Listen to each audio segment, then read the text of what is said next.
Dans le temple, il y a une arche, et dans cette arche, il y avait 2 tables de pierre. Dans Exode chapitre 40, verset 20, elles sont appelées le témoignage. Elles se trouvaient pendant les pérégrinations dans le désert, dans le tabernacle. Mais les tables originelles avaient été détruites. Moïse était un prophète de Dieu qui parlait avec Dieu face à face. Dieu lui donna les commandements sur 2 tables de pierre. Lorsque Moïse, en descendant de la montagne, vit l'assemblée adorer une idole et s'adonner au péché, il brisa alors dans sa colère les tables de pierre. Une seconde fois, Dieu appela Moïse sur la montagne. Dieu écrivit à nouveau les commandements sur 2 autres tables de pierre, puis ordonna à Moïse de les mettre dans l'arche, car il n'était pas en sécurité entre ses mains. Même le plus grand des prophètes ne pouvait pas préserver la parole de Dieu. C'est pourquoi elles avaient été placées dans l'arche. Dieu avait montré que ce n'était pas par le moyen de grands docteurs ou de prophètes que sa parole serait préservée, mais seulement par le Seigneur Jésus-Christ. Quand le Seigneur Jésus a la première place, alors et alors seulement, la parole de Dieu apporte la vie. Beaucoup de gens dépendent seulement de l'enseignement. Ils aiment assister à de nombreuses rencontres, réunions, assemblées, avoir de nombreux livres, de nombreux enseignants, mais ils ne donnent pas au Seigneur Jésus la première place dans leur cœur. C'est notre danger. Même en entendant beaucoup de sermons, de discours, de prédications, d'homélies, nous pouvons vivre une vie de défaite, d'échec, de déception.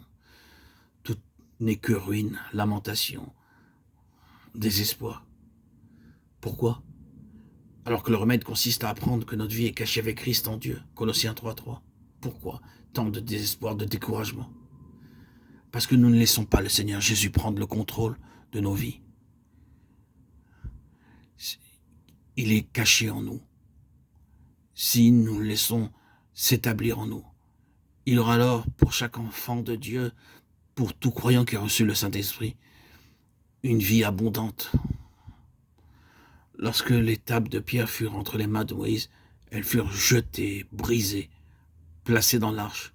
Elles furent préservées. Nous avons ici à apprendre le secret d'être cachés dans le Seigneur Jésus.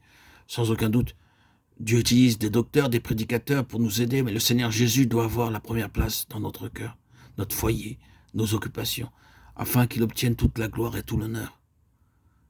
Renoncez à vous-même, renoncez à votre moi, à votre ego, renoncez à être centré sur vous-même, mais portez toujours votre regard vers le Seigneur.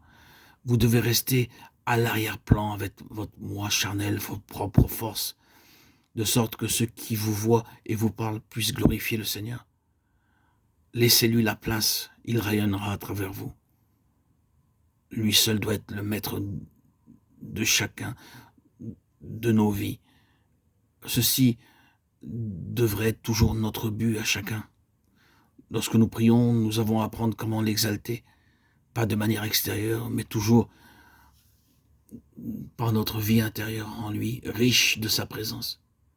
Et ceci doit être l'objet de notre temps d'adoration, que le Seigneur puisse être magnifié, adoré dans chacun d'entre nous. Alors il y aura croissance dans notre vie, croissance véritable, vivante, expérimentale. Quand vous mendiez, demandez constamment dans la prière, il n'y a pas de croissance. Il n'y a aucune croissance intérieure. Glorifiez Christ. Dans votre vie intérieure, il y aura de l'accroissement dans tout ce que vous rencontrerez dans votre vie du monde extérieur. Êtes-vous caché dans le Seigneur Jésus partout où vous allez? Est-il magnifié et non vous?